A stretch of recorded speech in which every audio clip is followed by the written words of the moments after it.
nous ne solliciterons les partenaires extérieurs que pour la partie du recyclage des actifs que je présenterai tout à l'heure, mais tout en conservant la propriété de ces actifs ou lors des appels publics à l'épargne sur le marché intérieur où des résidents de la zone pourraient éventuellement contribuer.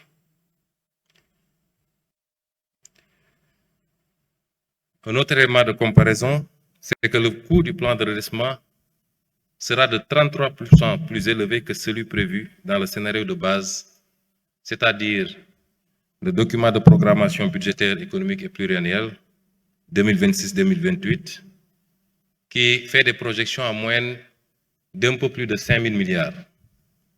Considérez que pour ce plan, l'objectif initial que j'avais confié aux équipes, c'était de mobiliser au moins une année budgétaire de plus, d'essayer de rattraper une année budgétaire de plus, qui équivaut sensiblement à la dette cachée, à la dette qui n'a pas été comptabilisée dans nos écritures. Comparativement donc au PAP 2A, dont les ambitions n'étaient que de 4% par rapport au schéma initial, c'est-à-dire le PAP 2.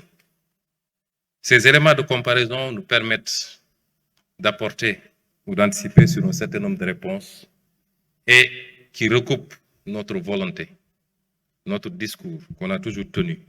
Hier, ici, lors de la remise des lauréats du concours général, je retiens une phrase prononcée par le président de la République, son souhait de voir les Sénégalais s'approprier du concept de souveraineté. Tout ce plan, toute la trame de ce plan répond à ce besoin, à cette option forte de souverainiser notre pays, de faire des efforts par nous-mêmes. Nous ne pouvons pas, 65 ans plus tard, continuer à attendre le salut de l'extérieur. L'Afrique doit évoluer et le Sénégal doit évoluer. Depuis que les constats ont été faits après les audits, tout le débat national tournait autour du FMI. Le FMI n'a pas décaissé. Est-ce qu'on aura un nouveau programme avec le FMI? Ce que nous présentons aujourd'hui n'attend rien quasiment de personne, sinon du peuple sénégalais lui-même.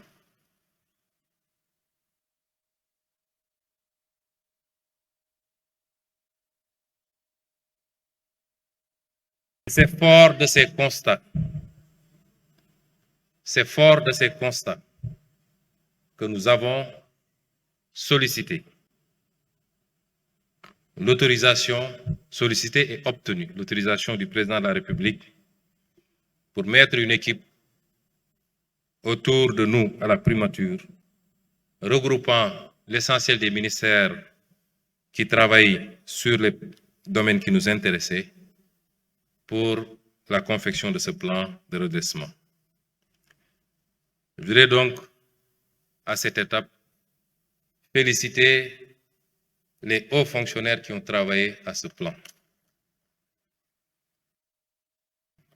Mesdames et messieurs, le Sénégal regorge d'agents dans la fonction publique de qualité.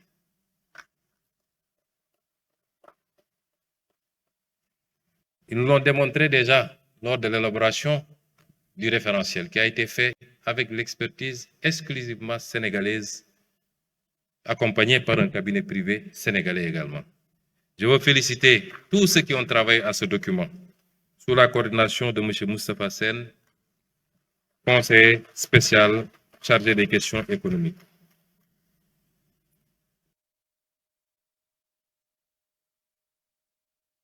Les chantiers de financement du plan tournent autour de 3.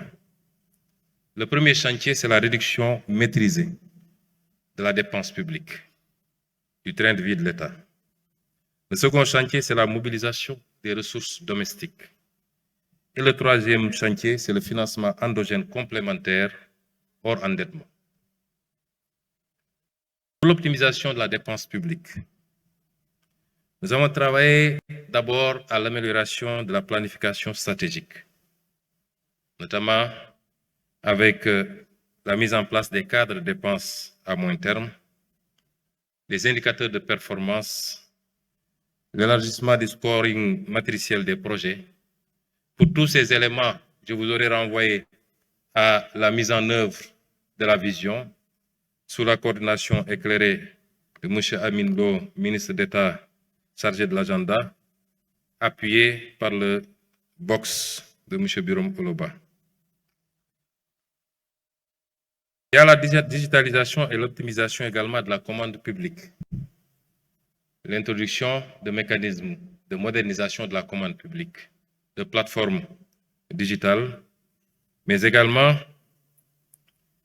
la rénovation des procédures d'exécution budgétaire sur lesquelles M. le ministre des Finances a beaucoup travaillé. Évidemment, pour ce qui est de la commande publique, des aspects importants comme la mise en place d'une centrale d'achat qui nous permettra de regrouper un certain nombre d'opérations, de rationaliser également les acquisitions, est un élément extrêmement important. Et enfin, la réduction de la taille de l'État, où les équipes ont travaillé à la fusion et à la suppression d'un certain nombre de structures, particulièrement des structures des agences d'exécution, mais également pour l'administration classique, un travail de resserrement va être fait. Le second axe, c'est la mobilisation des ressources domestiques. La mobilisation des ressources domestiques vise à aller chercher les niches, d'abord dans le secteur du numérique. Nous avons énormément de niches dans le secteur numérique, qui est le secteur en plein essor, mais qui jusque-là était sous-fiscalisé ou pas du tout fiscalisé dans beaucoup de ces aspects. Dans le tableau que je vais vous présenter tout à l'heure, je reviendrai sur le détail ligne par ligne. Il s'agit de la fiscalisation, par exemple, des jeux de hasard en ligne, comment on appelle ça, du mobile money, des transferts marchands également, et de beaucoup d'autres aspects comme ça, qui n'étaient pas suffisamment fiscalisés ou pas du tout fiscalisés quelque part. Il y a également l'optimisation des revenus du foncier. Chers amis, le foncier est un élément important de patrimoine qu'il convient de fructifier en évitant le plus possible de céder. On peut l'utiliser comme levier financier et levier des fonds. Le foncier bâti comme le foncier non bâti. On peut l'utiliser également pour permettre l'accès aux droits, aux titres, contre paiement de sommes bien précises, ce qui permettrait à la fois d'engranger des recettes substantielles pour l'État, mais de sécuriser également la possession pour les citoyens. Les amendes et redevances, une longue liste a été établie pour renforcer les amendes et les redevances par rapport à certains types d'infractions, par exemple au code de la route et beaucoup d'autres infractions de ce genre, dont les conséquences sont incalculables en perte de vies humaines et en dégâts matériels. Le recyclage d'actifs, nous avons beaucoup d'actifs qui nous ont coûté extrêmement cher, qui justifient une bonne partie de la dette. Les actifs portuaires, aéroportuaires, autoroutières, ainsi de suite, qu'il convient de recycler, avec l'option pour nous, toujours, de garder la propriété. Nous avons la possibilité de la concession, nous avons la possibilité de l'ouverture du capital, comme nous avons la possibilité de la cession. Nous écartons pour le moment toute possibilité de céder, mais nous pouvons concéder la gestion, particulièrement au secteur privé, et nous souhaitons qu'il soit prioritairement national, avec un partage des gains sur les dividendes. L'exploration du capital investissement également est un élément extrêmement important, corrélé à des préoccupations telles que la finance, l'économie sociale et solidaire et le développement des coopératives, notamment agricoles. La fiscalité environnementale qui, comme vous le savez, a un double objectif, à la fois dissuasif sur la pollution et donc environnementale, mais un objectif également de mobilisation de recettes, ce qu'on appelle la fiscalité verte et la fiscalité bleue sur la pollution et les différentes formes de pollution.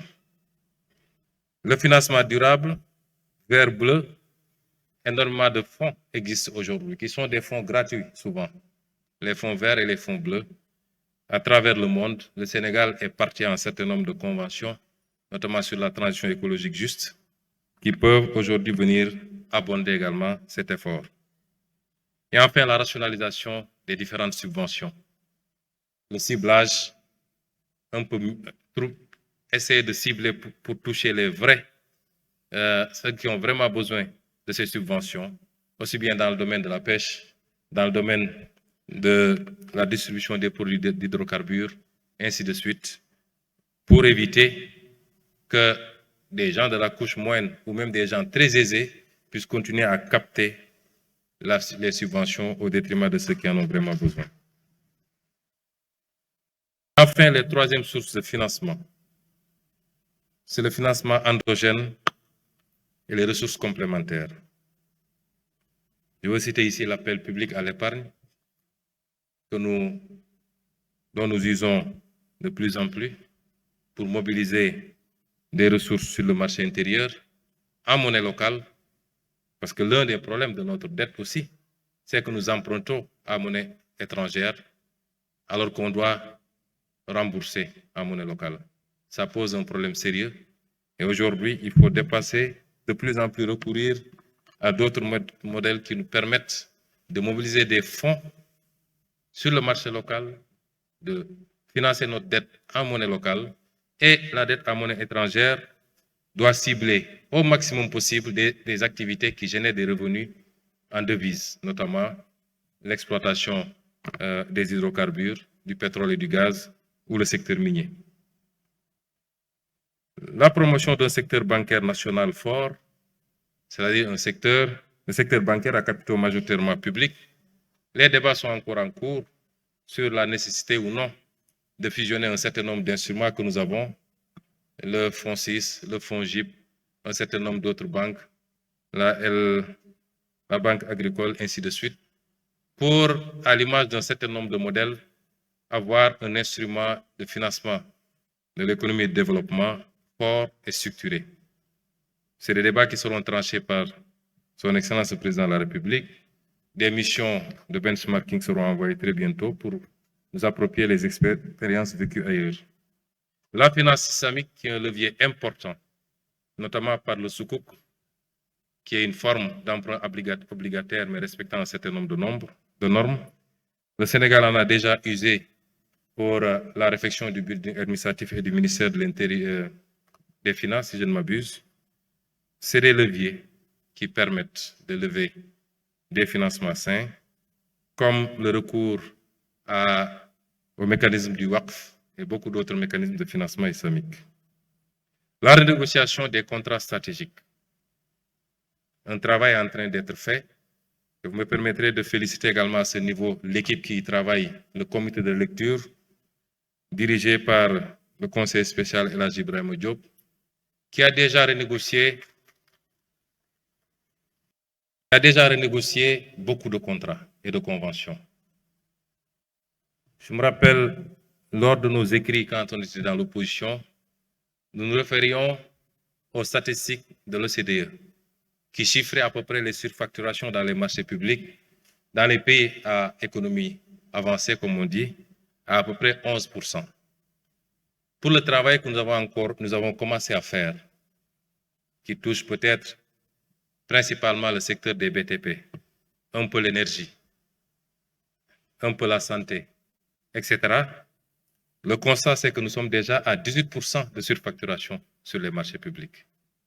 Et les gains qu'on ferait, rien qu'en assainissant ce volume dans le budget d'investissement, nous permettrait d'engranger des profits significatifs.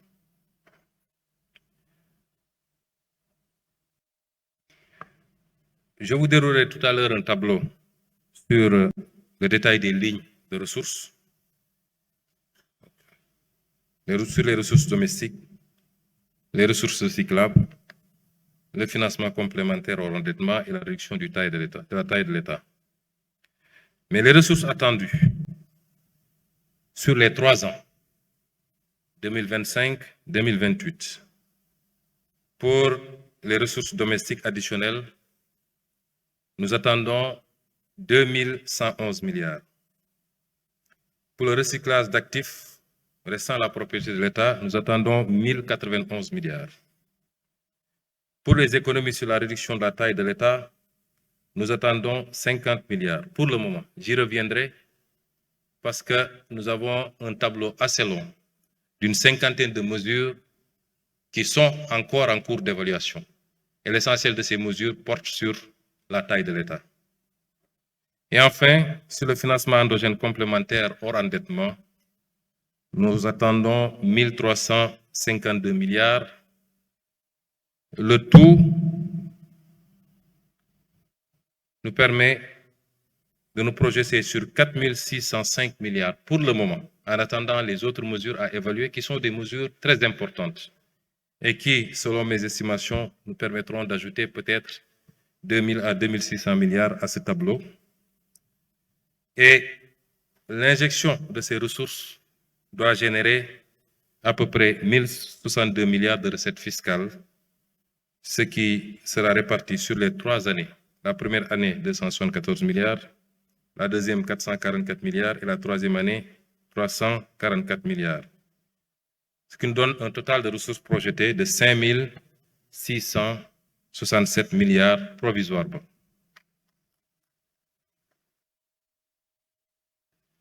Alors, je ne sais pas si ils avaient remis la clé à la régie pour pouvoir vous projeter le tableau détaillé que je vais commenter maintenant.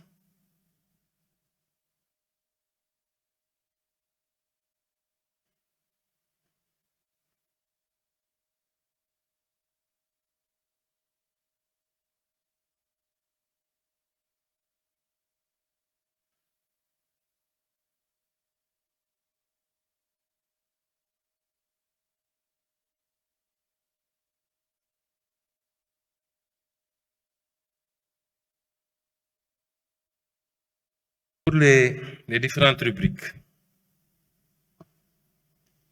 la synthèse des projections se décompose en mesures nouvelles et réalistes de génération de recettes publiques et leur potentiel budgétaire sur la période 2025-2028. Pour le financement endogène, je vous ai dit que le tableau, je vais citer pour chaque rubrique quelques lignes. Nous avons la ligne renforcement de la collecte des dividendes des entités publiques, sur laquelle nous attendons 27 milliards. Le Sénégal, en tout cas l'État, a été assez négligent dans le suivi de son portefeuille et de la collecte des dividendes dans toutes ses participations. Dans le secteur minier, par exemple, où on a minimum 10%, 15%, 20% de participation souvent. Et dans beaucoup d'autres secteurs, comme le secteur portuaire, nous pensons qu'une action générera ce montant. Pour la renégociation des contrats stratégiques, nous nous projetons sur 884 milliards. Un travail consistant à corriger les déséquilibres constatés dans les conventions minières, pétrolières et industrielles, telles que les cimenteries, notamment en matière de redevances de fiscalité et de production déclarée. Elle inclut également le recouvrement des amendes issues des audits métrologiques et fiscaux. La mobilisation de l'épargne nationale et de la diaspora. L'objectif, c'est de capter les flux d'épargne disponibles sur le territoire national et auprès de la diaspora à travers la création de véhicules d'investissement. Il ne s'agit pas de dire aux gens de donner leur argent de manière philanthropique, mais de les intéresser à un certain nombre de projets structurants sur lesquels ils peuvent investir avec retour d'investissement. Nous nous projetons sur 135 milliards.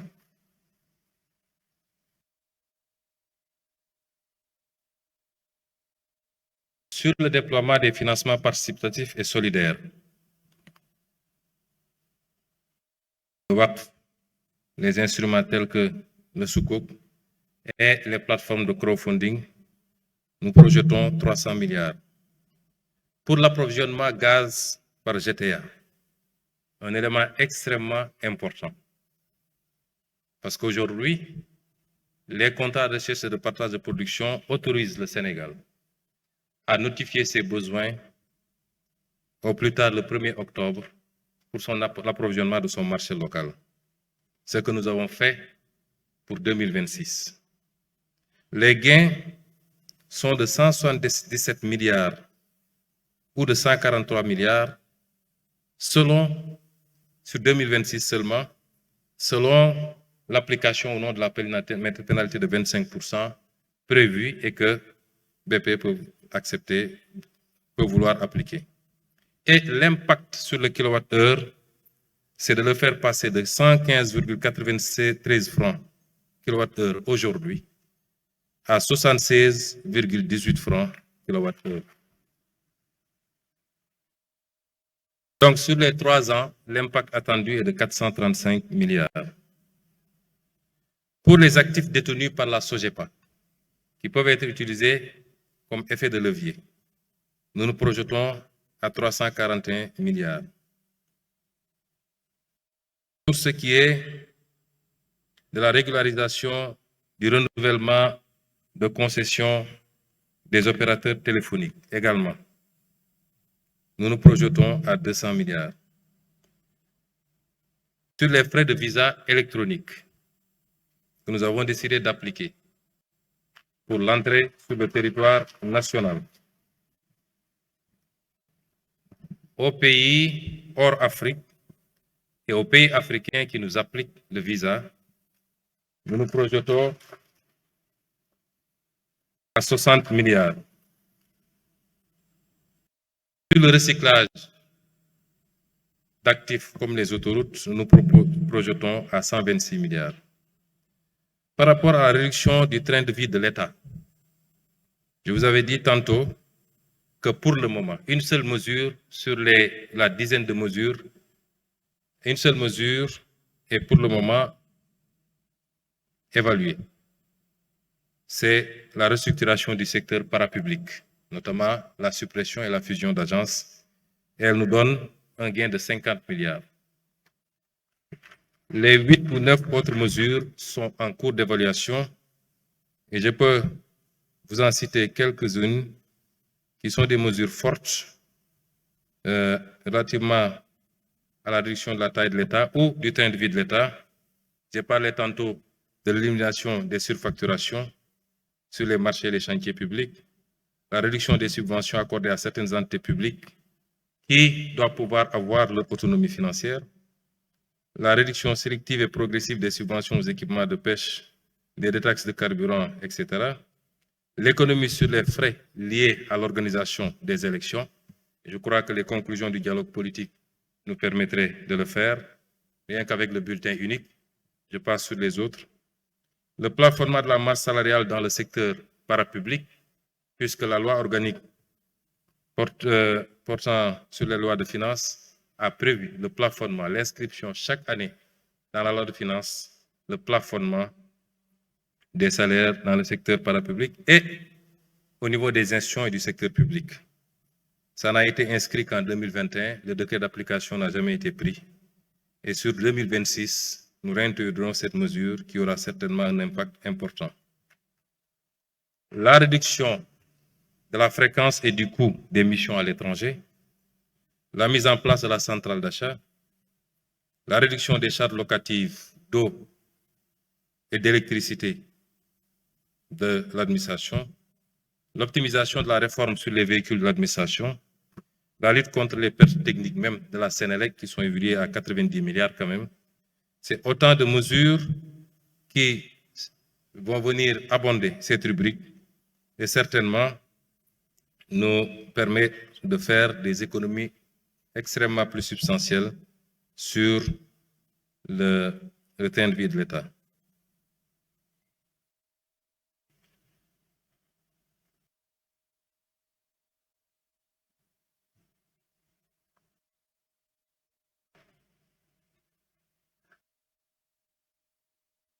Donc, après ce volet, sur le recyclage des actifs, nous nous projetons à 1519 milliards. J'ai parlé des actifs détenus par CGA, par SOGEPA. La possibilité d'une cession partielle du site de l'ancienne base militaire française de Rufisque, si le président de la République l'autorise, ce qui ne semble pas être le cas pour le moment, avec un veto fort des forces armées. Sur la zone économique de Diass, où un modèle d'aménagement et de mise en location ou de cession partielle peut être envisagé, où nous escomptons 215 milliards. La régularisation de conventions des opérateurs, j'en ai parlé, et le site de Dantec, où il y a encore 3 hectares que le FONSIS envisage de gérer pour générer 126 milliards. Pas en termes de cession, une fois de plus. Pour la mobilisation des ressources domestiques, nous envisageons avec la mise en concession ou vente partielle de terrains viabilisés des zones à fort potentiel économique. Je veux dire ici, pour les besoins sociaux à des Sénégalais de toutes les couches, mais particulièrement des couches les moins favorisées, mais également pour les besoins du tourisme, où la SAPCO et ses agences dans l'aménagement de sites dans la Petite Côte, Mbodienne et autres, dans le sud, à Béné, etc. Et pour les programmes immobiliers et logistiques. L'évaluation de l'assiette et des droits additionnels nous projette sur 80 milliards. Pour les redevances audiovisuelles, le ministre a commencé déjà un travail important, M. Aliou Sall, ministre des Télécommunications. Il s'agit ici d'aller au-delà de ce qu'il a commencé et de fiscaliser tout ce qui est publicité en ligne, les vidéos sur demande, notamment les plateformes telles que Netflix et autres, les services numériques. On se projette à 16 milliards. Le e-commerce, les revenus d'influenceurs qui, quelquefois, encaissent beaucoup d'argent.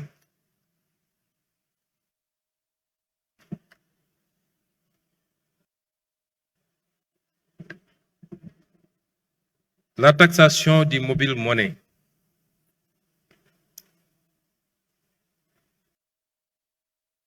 La taxation du mobile money qui existe déjà, mais qui se fait sur des bases très faibles. Nous avons beaucoup travaillé ces derniers jours avec la Direction générale des impôts, le ministère des Finances, le ministère des Télécommunications, pour aboutir à des bases beaucoup plus saines, sans pour autant que ça constitue un surenchérissement perceptible du coût des transferts, et l'État compte engranger 130 milliards sur les 3 ans. La taxation des transactions marchandes, où nous projetons sur 90 milliards, les transactions marchandes d'e-mobile money. La taxation des jeux de hasard, notamment le pari en ligne et les casinos en ligne. Les jeux de hasard, le jeu en ligne aujourd'hui constitue 80% du jeu de hasard. Il nous faut aller chercher les 20% qui restent. Mais nous avons choisi, puisque dans ce secteur, les bookmakers étaient taxés, la LONASE est taxée, mais les parieurs ne sont pas taxés.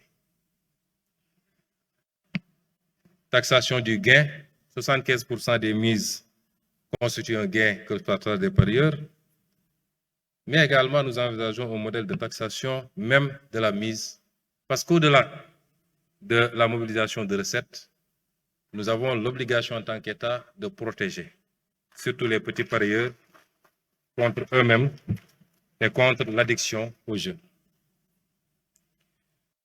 L'augmentation du taux de la taxe sur le tabac, c'est le même principe. Nous envisageons d'amener au plafond UEMOA qui est de 100%. Aujourd'hui, nous taxons à 70%. Et je crois que la fumée peut rapporter 100 milliards.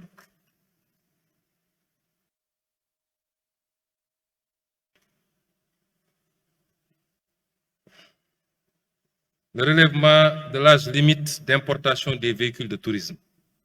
C'est une forte demande de la diaspora.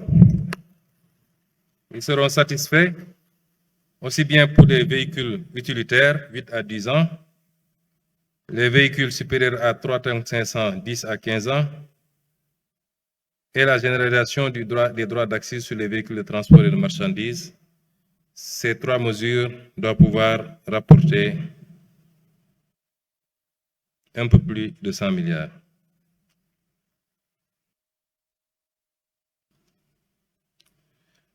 La réactivation des droits à l'importation pour les téléphones portables, qui avait été suspendue avec la redevance RUTEL, mais tout le monde convient, les autorités douanières, le ministère de l'économie et des finances, qu'il est temps de remettre en place cette taxation et les projections sont à 200 milliards. Je voudrais dire que tous les chiffres que nous vous avançons ici sont des chiffres minorés. J'ai demandé à l'équipe de prendre les options les plus minimalistes possibles pour nous aménager une marge d'erreur substantielle.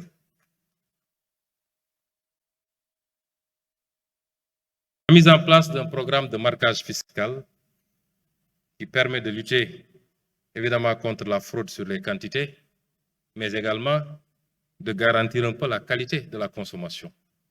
Donc des préoccupations de santé, où nous projetons 87 milliards.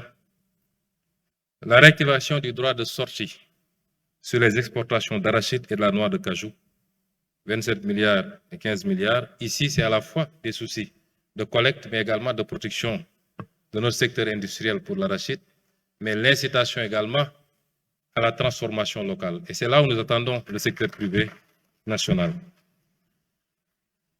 La modification de 10% des barèmes de loyer sur le domaine de l'État.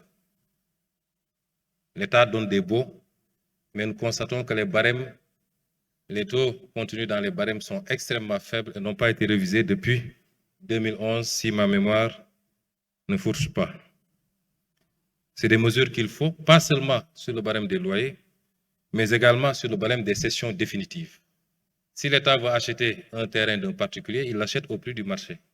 Mais si l'État vend un particulier, il vend 10 fois, 20 fois, 30 fois moins cher parce qu'il vend selon un barème, puisque l'État n'est pas censé faire des profits sur le foncier.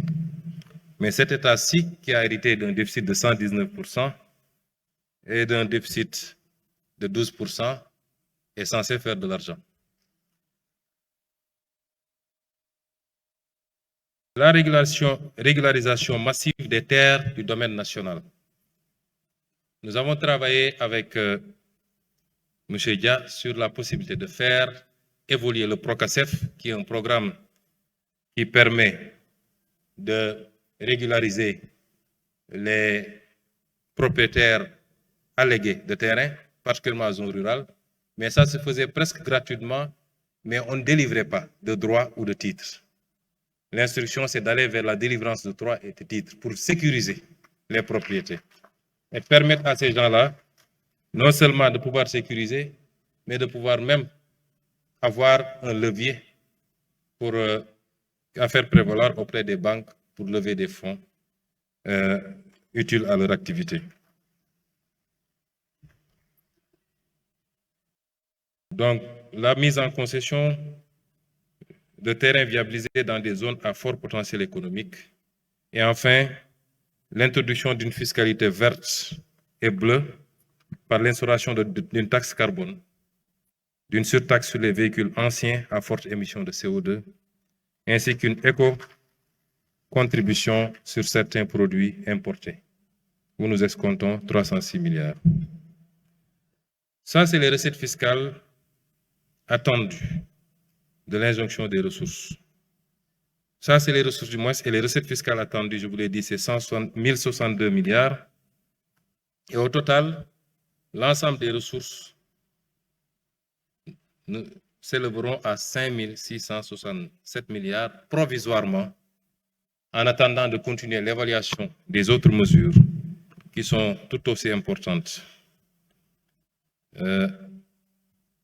Parmi ces mesures, je peux vous en citer quelques-unes qui sont des leviers importants. Il y a le recours aux ressources longues qui nous permettra de lever des fonds en monnaie locale. C'est le cas des fonds de pension, les consignations, le capital assurance. L'objectif ici, c'est de remplacer la dette par l'equity et d'avoir plus de marge, que c'est des ressources longues. La révision du mode d'indexation de la prime fixe sur l'électricité, l'imposition d'une amende forfaitaire aux propriétaires d'immeubles n'ayant pas respecté la réglementation en matière de construction, notamment les ascenseurs, les parkings et autres. L'application effective des taxes sur les nouvelles conventions de pré-projet, puisque les montants sont libellés tout le temps TTC. Je vous ai cité tout à l'heure les mesures pour le train de vie de l'État. Je les saute donc. Je vais sauter, je vous donne quelques échantillons.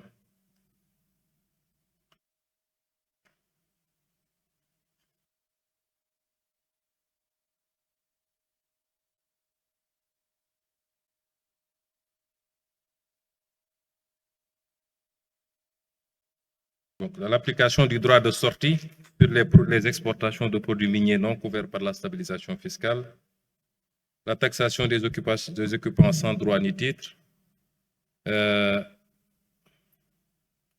traque et la sanction des fausses quittances, des faux certificats de taxes, des certificats recyclés. Nous sommes en train de faire ce travail sous la supervision du président de la République. Je ne vous en dirai pas davantage puisqu'il est en cours, mais la lutte et la compression de la fraude sur ces aspects-là va générer énormément de ressources. J'ai parlé de la subvention modulée du carburant, donc le ciblage. Et j'en passe et j'en passe. Il y a à peu près 37 mesures qui sont encore en cours d'évaluation et sur lesquelles nous comptons encore engranger pour dépasser largement les prévisions. L'exercice auquel nous nous livrons n'est pas seulement un exercice conjoncturel. C'est vrai, il y a une situation qui l'exige. Ça ne nous a pas été imposé de l'extérieur pour une fois.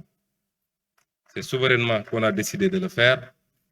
Mais au-delà de cette situation conjoncturelle, cet exercice nous permet de répondre à une des positions que nous avons toujours défendues. C'est que nous avons la capacité de faire évoluer de manière substantielle notre budget. Nous avons toujours dit que nous n'avons pas exploré peut-être le tiers de nos capacités. Ce qu'il faut retenir aujourd'hui, c'est que l'instauration de ces mesures et leur prolongement au-delà de ce délai de 3 mois doit nous permettre de hisser substantiellement le budget de l'État du Sénégal et d'offrir plus de possibilités à l'État de répondre aux préoccupations des Sénégalais. Pour revenir au PowerPoint sur le technicien, je voudrais parler maintenant des axes du plan de redressement. Le plan de redressement vise à mobiliser ces ressources, mais pourquoi faire? Orienter vers quoi? Nos objectifs, c'est d'abord les services sociaux de base qui bénéficieront d'un financement plus conséquent. Le premier axe, donc, c'est l'appui aux ménages.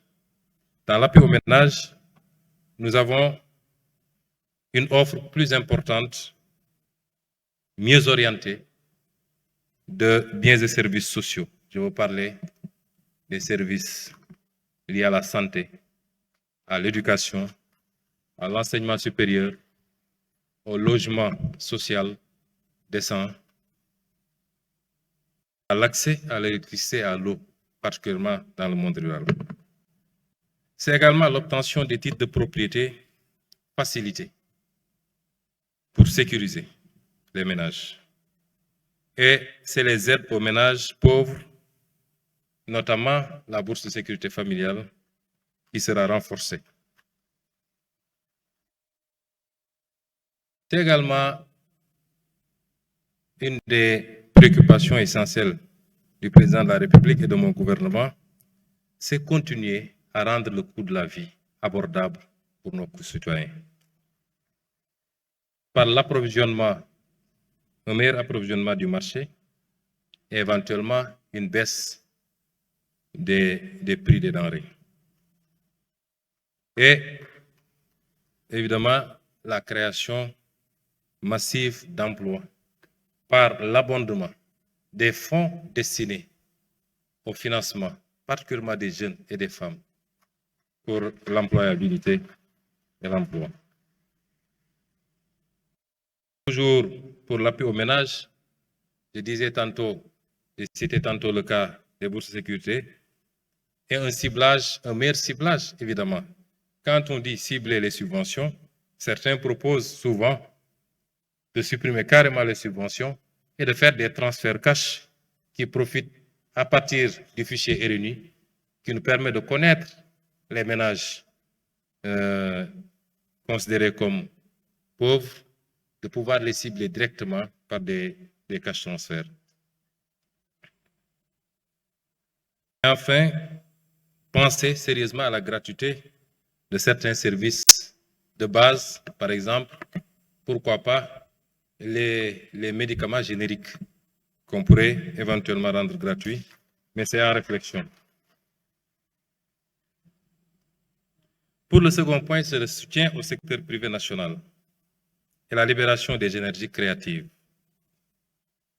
L'accès au foncier revient parce qu'entreprendre nécessite, pour la plupart du temps, de pouvoir accéder au foncier. Des mécanismes simplifiés, accélérés, pour permettre à ce secteur privé d'accéder au foncier. L'amélioration de l'accès à l'électricité, j'en ai parlé tantôt. L'un des éléments de compétitivité industrielle particulièrement, c'est le coût de l'énergie. Nous ne pouvons pas continuer à être à plus de 110% du coût de l'énergie et vouloir compétir avec des pays qui sont à 12 francs. Si je prends le cas du Qatar, mais qui a suffisamment de gaz pour le faire, ou 60 francs si je prends le cas de la Chine. Il faut aujourd'hui que nous travaillions à baisser substantiellement le coût de l'énergie, mais également l'accès aux autres sources d'énergie pour le secteur privé particulièrement, les énergies renouvelables, le solaire singulièrement. Le paiement de la dette due au secteur privé. Après finalisation de l'audit de cette dette, l'engagement que prend le gouvernement, c'est de payer intégralement cette dette pour permettre à ce secteur privé. Certains nous disent qu'il faut vous assurer que les dettes que vous allez payer, les montants qui sont reçus soient réinjectés dans l'économie. Nous ne pouvons pas le garantir ou l'exiger, mais je suppose que pour un investisseur, la logique voudrait que s'il reçoit des paiements par rapport à une dette, qu'il les réinjecte dans l'outil de production pour pouvoir être plus productif et participer à la construction de notre développement. Le développement des infrastructures dans les pôles, entre les pôles, dans les zones économiques, également, est un engagement que nous prenons vis-à-vis du secteur privé. La mise en place d'une garantie marché pour faciliter beaucoup de choses, notamment avec les contrats triennaux, parce que beaucoup de membres de la société civile se plaignent de ne pas pouvoir avoir une prévisibilité par rapport au marché public. La réforme du climat des affaires, chantier que nous avons déjà initié avec la réforme du Code des investissements qui est en cours, du Code général des impôts, du Code des douanes, du Code minier, et j'en passe, avec l'objectif de réformer le climat des affaires, mais tout en sauvegardant les intérêts de l'État. La facilitation de l'accès aux intrants également, particulièrement pour le secteur primaire, est un engagement. Et enfin, l'accompagnement à la formalisation avec les guichets uniques et beaucoup d'autres outils qui permettraient d'accompagner une bonne partie de l'informel vers la formalisation. L'autre élément, c'est le développement des secteurs prioritaires, l'agriculture, la pêche et l'élevage. Je ne ferai que les citer parce que je vous renverrai au document Vision. Au début de mon exposé, je crois que j'ai sauté un slide pour vous dire que ce que nous faisons ne tombe pas du ciel. Nous avions d'abord le document Vision. Nous avons ensuite le master plan décennal 2024-2034. Nous avons la stratégie nationale de développement, qui est une stratégie quinquennale. Nous avons même le document de programmation budgétaire et économique pluriannuel. J'aurais même pu citer la déclaration de politique générale. Mais ceci participe de ce premier point qu'on a appelé le redressement. Mais si vous vous rabattez sur le document Vision qui sera publié la semaine prochaine, Monsieur le ministre d'État, aujourd'hui, Monsieur le Président de la République me dit que ce sera publié aujourd'hui, ce document, tout ce que je vais développer ici dans ce document, les offres et les projections sur les secteurs de l'agriculture, de la pêche et de l'élevage, la filière viande et lait, les industries légères, parce que dans le phasage, nous considérons qu'aucun pays ne s'est levé pour aller tout de suite vers les industries lourdes. Pour pouvoir faire un ciblage, il y a les méthodiquement. Donc, le fer, la métallurgie et la sidérurgie, où nous avons des offres concrètes, même si ça semble être des secteurs assez lourds. Et c'est pourquoi le pari de l'énergie est important.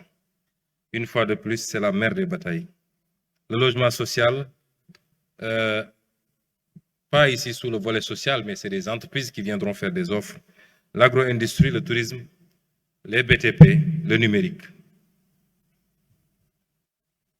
L'industrie pharmaceutique, chimique légère, l'industrie culturelle et créative, le textile habillement, les matériaux de construction et l'agro-industrie. Quels sont maintenant les impacts attendus? D'abord, sur le plan social, l'application de ce plan, combinée à toutes les autres initiatives, parce que ce que je vous ai montré ici n'a rien à voir avec les différentes réformes, par exemple les différents codes, même si, de manière anticipative, certains points validés ici devraient être pris en compte, mais nous allons anticiper parce que dès les prochaines semaines, nous présenterons à l'Assemblée nationale un paquet de réformes qui doit accompagner la mise en œuvre de ce plan. L'amélioration de la situation sociale des ménages en milieu rural et urbain, la facilitation de l'accès aux services sociaux de base, l'adoption de nouvelles mesures de baisse des prix de denrées, le renforcement du socle de protection sociale, la promotion de l'entrepreneuriat pour les jeunes et les femmes. Je pense que je peux passer sur ces slides puisque j'ai déjà détaillé ces aspects plus haut. Et enfin, les impacts budgétaires attendus. C'est que ces ressources que nous voulons mobiliser conforteront la position de l'État par rapport à nos ambitions de souveraineté. Je le rappelle encore, il ne faut pas qu'on fasse des confusions. La souveraineté ne veut pas dire l'autarcie. Vous entendez des gens qui vous disent, oui, ils parlent de souveraineté, pourtant ils empruntent.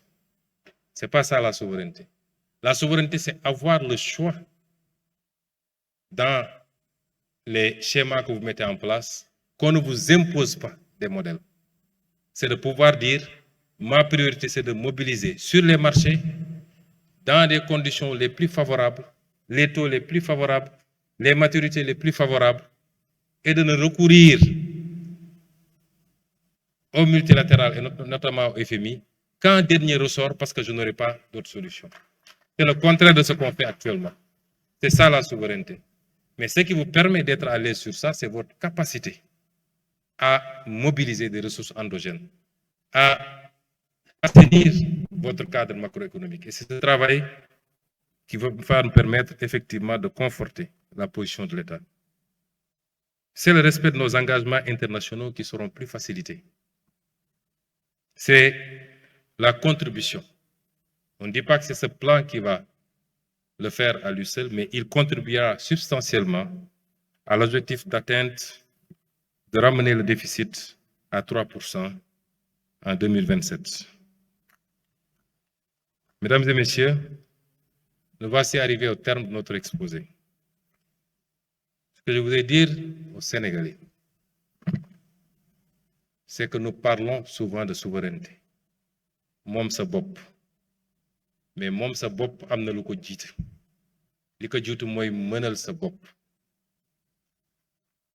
Mënuñu 65 ans après les indépendances